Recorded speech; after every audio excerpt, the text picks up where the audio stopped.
Hello, everybody. Welcome back to our channel. Welcome back to another video. Alrighty, you guys. It is day number 8 of the Love Dare, the 40 Days of Love. We are moving right along. So we have finished up our very first week of the Love Dare, and we are now on. We're starting into week number 2, and I'm excited about it. I don't know if you are. I always get excited about marriage. Um, it's one of those things that my heart gravitates towards, and I'm very thankful for it. So thank you guys so very much for joining me. I'm in a different spot tonight. I'm just sitting in this chair. We're going to go back and recap day 8. Day number 9 is going to be so short. I promise y'all. I promise. And I try not to lie on Sundays. That's all I'm saying. It's going to be very short because it's one specific concept that we're going to be working on tonight. So for tomorrow. Hey, ma'am, how are you? Hey, everybody, please just chime in and let me know where you're. Hey, Angela. Hey, friend. Hey, one. Okay, y'all. So many names, and I don't have my glasses on. But hey, y'all, I'm glad you're here. Glad you're joining me.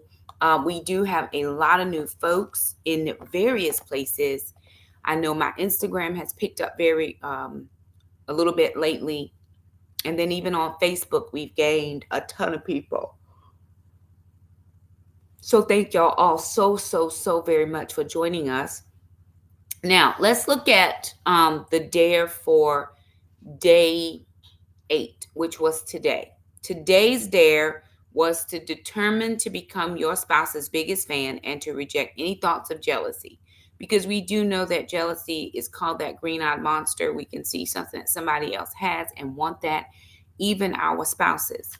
I think a lot of that has to do, I see this in certain spaces, and I am unsure how this works. But there are some marriages that are totally separate. We're married, but we don't live together. If we live together, we don't have the same bedroom. He got his space, I got my space. I got my own money. It's not to be mixed with your money. Yet, nobody's ever been able to explain this to me. Yet, I can commingle my bodily fluids. I can let you do all the things, but I can't commingle my money. We can't stay in the same house. How is that a thing? It is just foreign to me, but to some people I know it works out. I was watching something the other day, and there was this lady. She said, I live here, my husband lives there.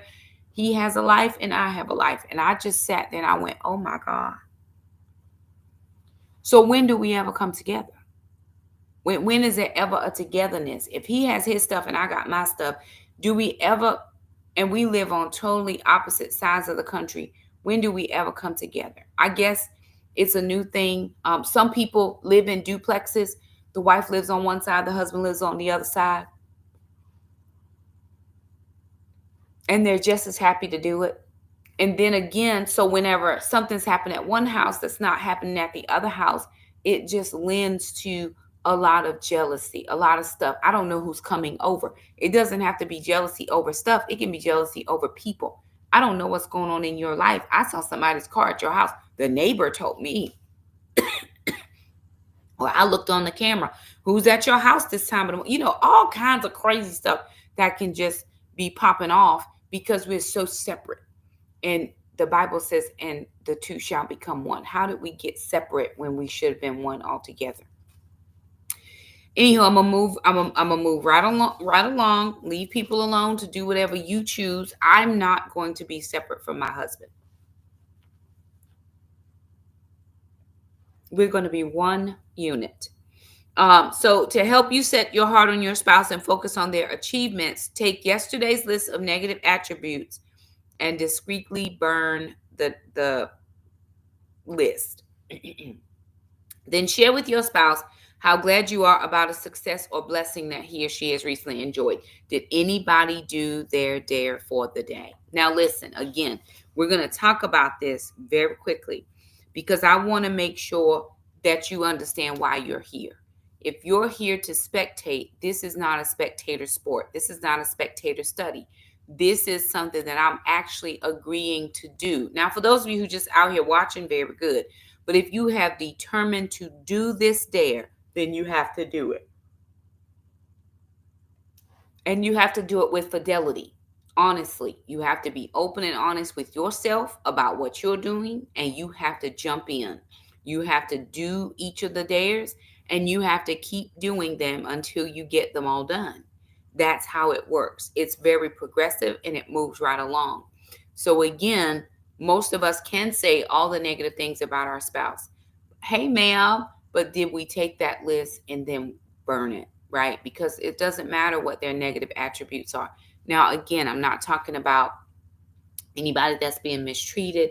I'm not talking about anybody, any of that, anything like that. If that is happening to you, my encouragement is to get to safety, get away from where you are, go to your local fire department, police department, or hospital and ask for help. Just get away from that. I'm just talking about people who have been together so long that we stop doing all the things, or we're always looking for something to go wrong. Or the people who haven't been together long enough and they're looking for a way out. So, these are the people that I'm talking to. Or the ones who always find in fault with somebody. I look at people that are married sometimes, and I'm going, God, there's got to be, God has to have the greatest reward for me, because I'm telling you, some of these people are just doing any and all types of things, and they got a husband, and I'm over here just trying to live my best life for the Lord, and I'm just a single dingleberry, and that's where it is. So, anywho, moving forward. All right, day number 9. Love makes good impressions. Love makes good impressions. I do want to start reading at 1 Samuel 25:6. So if you have your Bible, day 9 is an affection day. Now, I love day 9 because my love language is quality time and personal physical touch. I love, love, love to be touched in certain spaces. Now, I don't like to go and get a body massage. I don't want somebody rubbing all over my body. I don't necessarily like people rubbing my feet, although I will go and get a pedicure. I just don't. I see people rubbing each other's feet and stuff. I just don't. I'm not a feet person. Like, I don't need all of that. But I do. My favorite activity that involves touch is having my hand held. I love, love, love just to hold hands. It's just a personal connection. It's a deep thing. To me, it's a deep thing. It may not mean anything to anybody else. Just hold my hand. It just lets me know you're here. I enjoy just that physical touch part, but not everybody does. But today, day 9, I think this is our very first affection day where you're going to be doing something affectionate towards your spouse. I'm sorry, y'all. That is simply a tick. It is not. I'm not tired. I've been sitting in this chair and I've taken a little snooze. It's just something that happens when this camera comes on.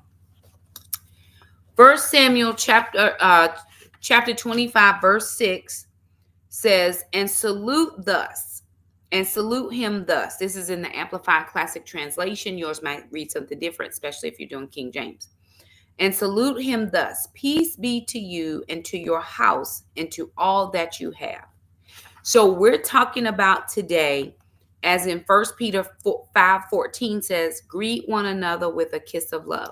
Today tomorrow, you're going to be daring your spouse by giving them a specific greeting. Now, most of us, back in the day when I was younger, I grew up with older grandparents. It was nothing for the wife to see the husband off to work and for her to receive her husband when he came home from work. Now everybody works. So the wife goes to work at a different time and the husband goes to work at a different time and she's sleeping in. Very few wives. I know it's a thing on TikTok and Instagram where you'll see these women say, welcome to me getting my husband's lunch ready at 3:30 in the morning. Let me tell you, that is a rarity because most of us at 3:30 in the morning is trying to be asleep. I love you. We roll over. Okay, be safe. And we back to sleep.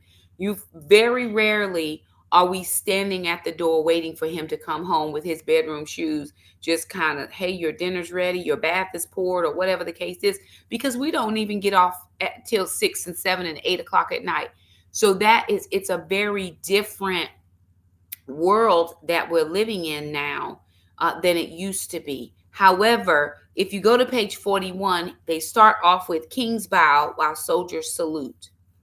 Acquaintances wave while friends shake hands, and families embrace while lovers kiss. Greetings provide us with dynamic ways to encounter one another and show appropriate affection and respect. Now, I think this is the funniest thing ever. Y'all would have to know my sister to know this. But most days when she texts me on my phone or she calls me, she says, "Hey, Heifer, what you doing, Heifer?" And I'm like, "Really? Really, Heifer?" That is her term of endearment for me. And I call her the same thing. "What you doing, Heifer?" We love each other. She's my sister. She's my closest, nearest and dearest, has been with me through the thick, the thin, the bad, the good, raising kids, all the things. We are one another's people. But my sister's not heavily affectionate, so it's very rare that you would see me go up and hug her, kiss her on the cheek or whatever. She just is not that type of individual. But in order for us to know that we jiving today, it's like, "Hey, Heifer, what you doing, girl?" That's our way to do it. How is it that you greet your spouse? It is nothing for us to, Sunday mornings at church. It was Sunday. Today is Sunday, and we go to church on Sunday mornings. Everybody in our church is a hugger. We're just like, "Good morning. Hey, how you doing?" Depending on who it is. Now, you might get a good old side hug, depending on who you are. But all of my girlfriends or sisters in Christ, I'm going to hug them up, and, we're going to talk about the week. The little kids, they'll even come and hug my leg, or some of them will give you nucks. It's just depends on the person. But do we know or realize, think about this in your own personal life. Some of us greet our spouses way different, if we greet them at all, than we'll greet total strangers. We esteem other people so much higher than our spouses. Now, again, you have to know your spouse, because your spouse may be like my sister. She's just not a physical, touchy-feely type of individual. Now, she will hug you if you want to be hugged, but I know her well enough to know that's not her jam, right? So I'm not even going to go in for a hug, although she did hug me this morning, but she had just hugged somebody else. So I thought I'd slip it in, right? Because it's just not her jam. But you have to know your spouse well enough to know how they want to be greeted. Some of us don't greet our spouses at all. When we text them on the phone, it's this is what we need. This is what I need you to pick up from the grocery store. It's nothing, even no endearment, no anything. And I wonder why that is. If you go back to 1 Samuel 25, chapter 25, verse 6, the Jewish custom when they walk into your house is to bless your house. And when they leave your house, they'll say, "Peace I leave in this space." And then they will bless your house as they're leaving. We don't bless our spouse to do nothing but get out of our face, because you are on my nerve right now, and I have had a long day, and I am tired, and I just don't need all of this. It may not even be when they come home. I'm just kind of picking and pulling out the book right now. He says, what about when you're just snuggled up at night? Or if you roll over first thing in the morning? I know everybody's dealing with morning breath, but listen, my breath stinks, your breath stinks, so it ain't like one is worse than the other. How do you greet your spouse in the morning? Do you wake up with them lovingly gazing in your eyes? Or are you waking up with drool sliding down their face and they calling 50 hogs? I mean, what is it? How do we let them know, hey, I feel a certain type of way about you that I don't feel about anybody else. And I want you to be aware of that. I want you to be mindful of that.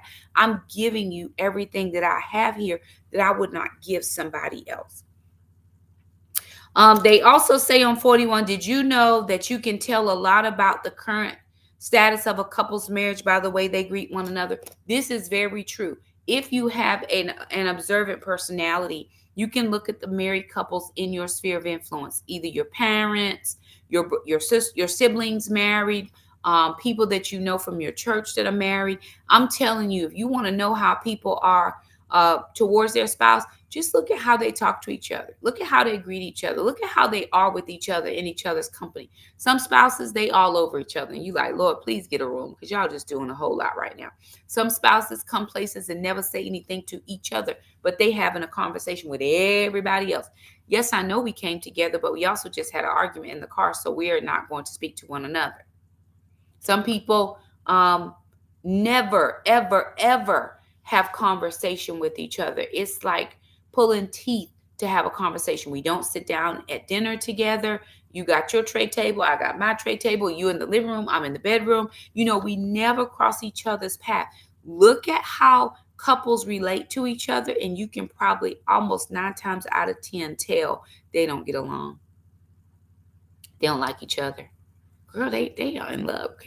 If it ain't like that, I don't want it. If my relationship ain't like, so you know who this person is. If it ain't like that, we don't want it. And you know what it is, and you know who it is. But look at how they greet each other. It says you can see it in their smile, hear it in their voice, and sense it in the tenderness of their touch or the lack thereof. Do you have couples that touch each other? I'm a touchy-feely type of person. I've tried to work on that over the years because I know everybody does not appreciate that. And also, I never want to give a person of the opposite sex the wrong thought process about me. I try to be careful with my greetings. In today's day and age, you got to be careful about everybody because you don't know who looking at you strange. So I try to kind of refrain from a lot of touchy-feely stuff, but I hug my kids, my close friends and stuff. I will do that. But there are some spouses that are just never, ever, ever intimate with each other in more than just the intimate way. Your source verses for today is 1 Thessalonians 3:12, Proverbs 5:18 through 21, Hebrews 13:4, and 1 Corinthians 7:3. So let's read a couple of these and then we're going to be done. Okay, I'm going to go to 1 Thessalonians 3:12. And I read some of these. I was like, oh, bless it. 1 Thessalonians chapter 3, verse 12 says, and may the Lord make you to increase and excel you and overflow in love for one another and for all people, just as we also do for you. And may the Lord make you to increase and excel and overflow in love for one another and for all people. For one another, then all people, not everybody else, and then your spouse if you have anything left. He makes you to overflow with love with each other first, and then that's an outward flow or expression to everybody else. What I do in my household, I should then be able to take that and push it out into the atmosphere. In every place that I go, if there's unity here, then I should be taking that with me. It's the same with your kids. Some parents never, ever, ever, not one time hug their children. They never, ever, not one time tell them that they love them. They never, ever, not one time spend any quality time with their children. Why is that?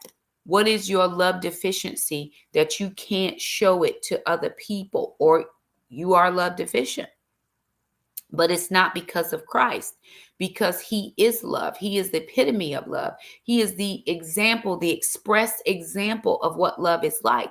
So if you're unable to show it, it is probably because there's a deficiency in you. You were not shown it.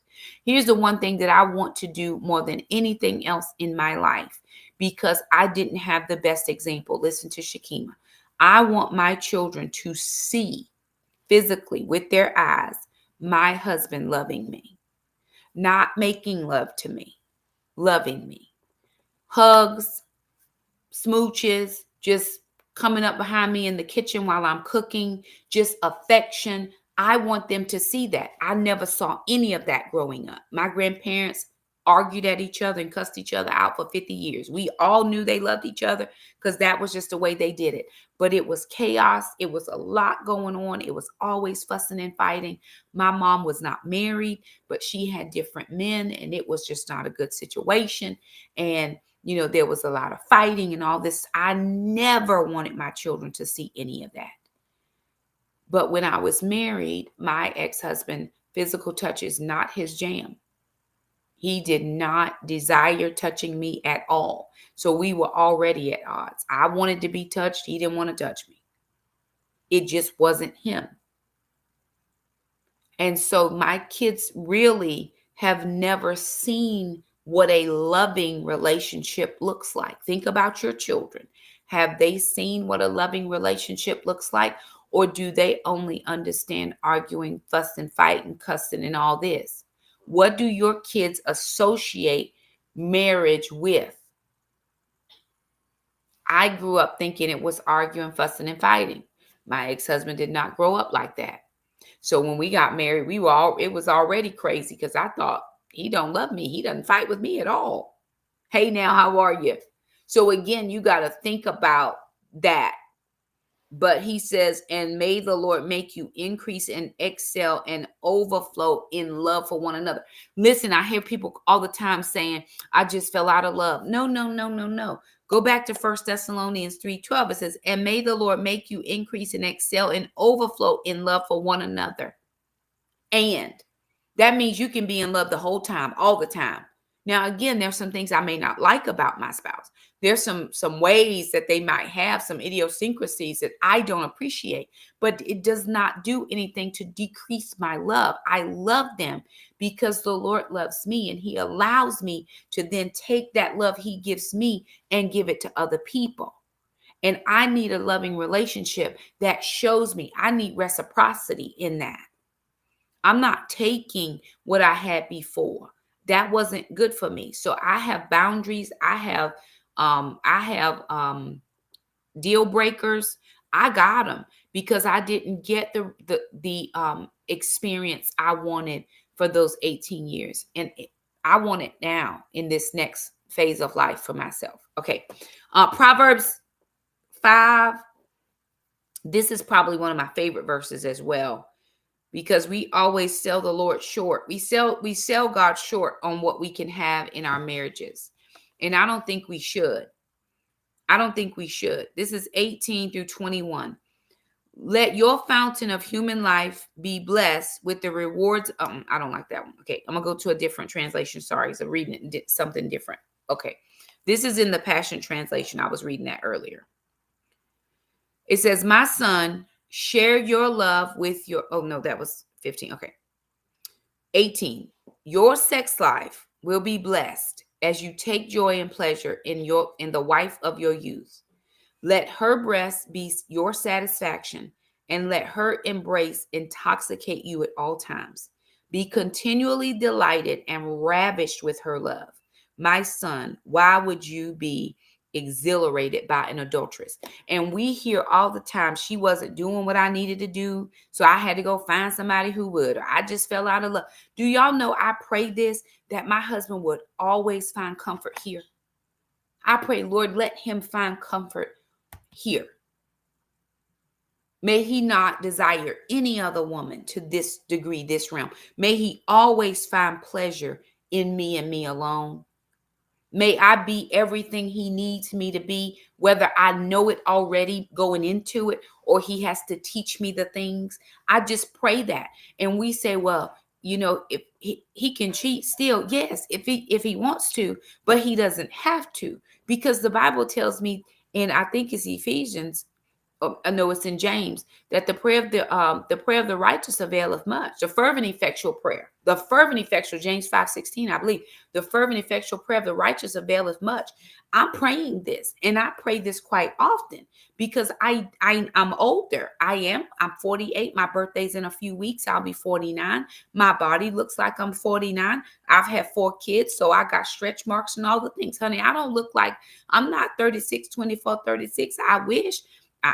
I'm working on it, but that's not my testimony. So what I pray is, God, in my current state that I am, may my sex life be blessed as I take joy and pleasure in my husband and he in me. I pray that. And you can as well. Well, I'm just too fat. Well, I'm just too this and I'm just too that. I've said all the things. At 250 pounds, I didn't feel like anybody would want me. I found out there's a whole group of people that just like big girls anyway. I didn't know any of them, but hey, there's a whole group of people out here that do. I wasn't comfortable with me. So I changed something about me because I do want to be pleasurable. I do want to be um um make a good impression on my spouse. All the things. When I get up in the morning and I get dressed, this morning I put on smell goods. I did my hair, put my makeup on. I wore nice earrings. I'm always trying to make a good impression. Well, you just want other people to look at you. No, really, I just want to have eyes for my husband. If other people see me, very good, but I don't get dressed for them. And this is why I always talk about the yoga pants committee, right? Put on something other than yoga pants. He probably would want to see you in something else. We are making a good impression everywhere we go. Now, listen, you can wear yoga pants. Just put on a nice long tunic, put on a jacket, a pair of tennis shoes, some Chucks, probably. Do your hair up real cute, do your earrings up real cute, and go on out the house. You looking real straight. But to be looking real raggedy in them same yoga pants that you had on for 3 days, which means you probably didn't wash your never mind. Okay, we are not making a good impression anywhere. And I'm not coming for anybody. I'm just telling you what is out here. And I see this stuff, and I still go to God. And I say, Lord, how is it that I'm out here working my behind off, not working so he can do something for me, but I am investing and investing and investing.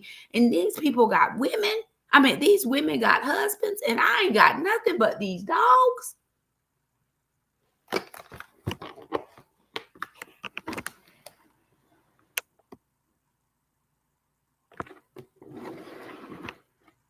Yeah, that's what I got. Millie and Molly. Millie and Molly. That's what I got. That's what I go to bed to every night. I'm crunched up in the middle. Crunched up. You know what I'm saying? And I can't understand it. And it's not for me to understand. What it is for me is to practice patience, but to do all of the things that I believe that God has called me to do, right? Hebrews 13:4. Hebrews 13:4. And I'm a child. Listen. Hebrews 13:4. Walking around here smelling like you ain't took a bath in weeks and you got a man and I ain't got nobody. Honor the sanctity of marriage and keep your vows of purity to one another. For God will judge sexual immorality in any form, whether married or single. Here's the thing. There is intimate love relations was created by God, and it is a good thing. And if you know what you're doing, it can be a great thing, right? But that's not the only time that God wants us to be intimate. And sometimes because that is the only place that we are intimate, we're missing pieces. And then we go out and we find it in other places. And we can't figure out why, or we don't know what we did or what we said or why they don't want to be with us. Well, we're not doing anything we don't greet them. We don't touch them. We don't hug them. We don't do anything. See, the problem that we have is called familiarity. We are so familiar with these people, and all we want to do is pay these bills. I need somebody that can pay these bills. That's why when people ask me, do I need a man? I get my answer be a little bit like, ooh, see, where I come from, to need a man meant I couldn't pay my bills. And everybody that I knew needed a man to pay their bills. That is not my testimony, and never shall it be, because the Lord has graced me to be able to work. Now follow what I'm telling you, because I don't want to alienate anybody. I don't want anybody to think, oh, she's just strong, independent Black woman. She don't need nobody. That's not what I'm saying. Where I grew up, if you needed a man, it was because you could not take care of your bills. Every first of the month, except this last one because I did forget, but y'all help me out. Every first of the month, my bills are paid. So I don't need a man to pay my bills.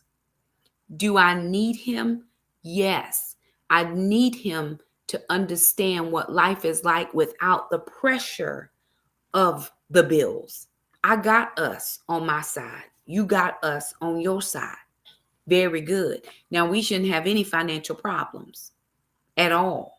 If you already taking care of you and I'm already taking care of me, and we take two households and combine them into one, we've already multiplied ourselves. So we shouldn't be in any financial strain. So I need my man to feel the freedom of no pressure of having to pay my bills. But I need so much more than that. I need intellectual conversation, intellectual stimulation.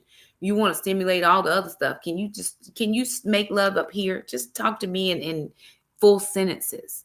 Just text me in full words, because all these little characters and numbers and crazy little emoji things, that just bothers my spirit. Like, why are we doing this? I am going to be 50 and you sending me a little emoji?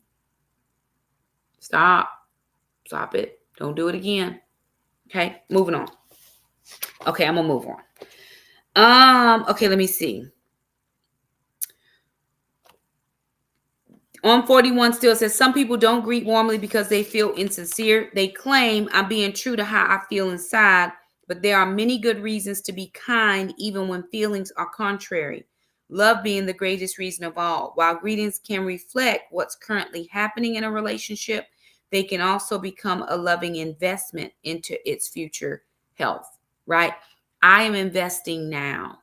I may not always feel like greeting my husband, but I'm going to do it anyway because I am investing now what I'm planning to withdraw a little later. I'm putting into his emotional love tank. I am filling him up. So when I need a withdrawal of that emotional love, he gives it back to me. So everything we do is a give and take. It's a sow and reap. If you sow here, then I should be able to reap from this, and not just in the physical sense. Does that make sense? Okay, I'm going to move on. I must move. Let me see. He talked about on 42, right? When we don't have an expectation of that greeting. He talked about the prodigal son, how the prodigal son told his dad, listen, you talking a whole lot of stuff. I'm not trying to hear none of that. Just go ahead and give me my money so I can just get up out of here and go live my life, right? We have heard that. Lots of kids have said that to their parents. Just, I'm leaving. I'm not trying to live by your rules no more. I'm going to go do what I want to do. Well, we know if you've read that story, and maybe you haven't, but it goes a little something like this. He gave the kid the money. He didn't argue with him. He was like, okay, well, whatever. Here's your inheritance. Go do what you want to do. He spent all of his money on women, lasciviousness, riotous living, all the things. He was partying like it was 1999. And then all of a sudden, he was like that MC Hammer, honey. They done used up all your money. Now your friends are gone. When all the money was gone, when nobody around that was partying with him before. So all the money's gone, and he finds himself eating with the pigs. He's working for somebody when he didn't have to work, first of all. Now he's eating with the pigs. And he says to himself, even the slaves in my father's house eat better than this. I'm going to go back to my father and ask him if he'll let me work for him. He was going to sell himself back into servitude. And he says in the chapter here that he practiced how he was going to greet his father and apologize for being ridiculous, apologize for demanding his daddy money. Listen, I ain't even gone nowhere yet, and you want my money? He practiced over and over and over and over again. And so even on his way, when he left the pig pen, even on his way, he's practicing how he's going to say that. He's like, no, that don't sound right. Oh, okay, let me say it like, no, ooh, that's not a good one. Okay. So dad, he's practicing it. But what we know from the story is that as soon as the son left, the father was standing on watch waiting for the son to come back. I don't know if he thought he was coming back or knew he was coming back, but for something in him said, I got to watch for my kid. And the Bible tells us, even from a long ways off, he saw his son returning, and he jumped down from his position of watchman, went all the way flying down the lane to meet his son, embraced him with the biggest embrace. And the son can't even get a good word in edgewise. He can't even say nothing to the dad because I am here and I am. And he didn't expect none of it. He knew he was going to have to get on his knees and grovel and ask his dad to let him work for him. And that's not how it went. His dad embraces him and restores him fully. He says, bring the robe, bring the ring, and kill the calf. My son is home. And I'm not telling you, you got to have a robe and a ring and a calf. But what I'm saying is, when this person has gone out because they love you so dearly and they love their family so dearly and they work, and they do all the things, and to come home and nobody's even there. Here's what we can do. Let me give you just a little thought, maybe. Perhaps he is coming home around 5:30, but you got to go out with daughter or son to their after school activities, and you're just not going to be there when he gets home. Perhaps you just right there where the crock pot is, you might leave a little note, or he's got to take a shower because he stank. He does a manual labor job. He comes home and he really just wants to go and freshen up and be clean. So you put a little note of thanks or a note of whatever you want to say at the shower, where he's going to go ahead and take the shower. Or, after he's had his shower, he's going to sit down at his chair and put his TV on. So you put a little sticky note on his little remote control, something that says, I am so thankful that you are here with us in this house. I am so thankful that God blessed me with a man who does all the things that you do. Do we not know how far that would go to building up that person's emotional love tank? Because once their tank is full, right?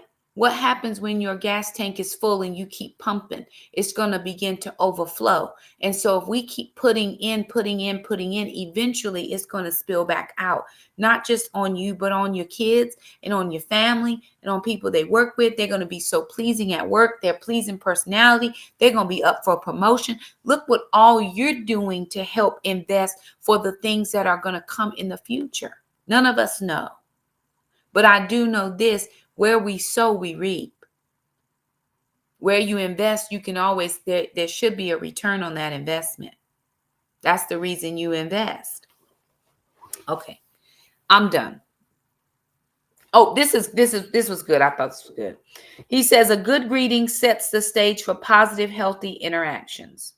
Like love, it makes a person feel valued and puts wind in their sails for better moments ahead.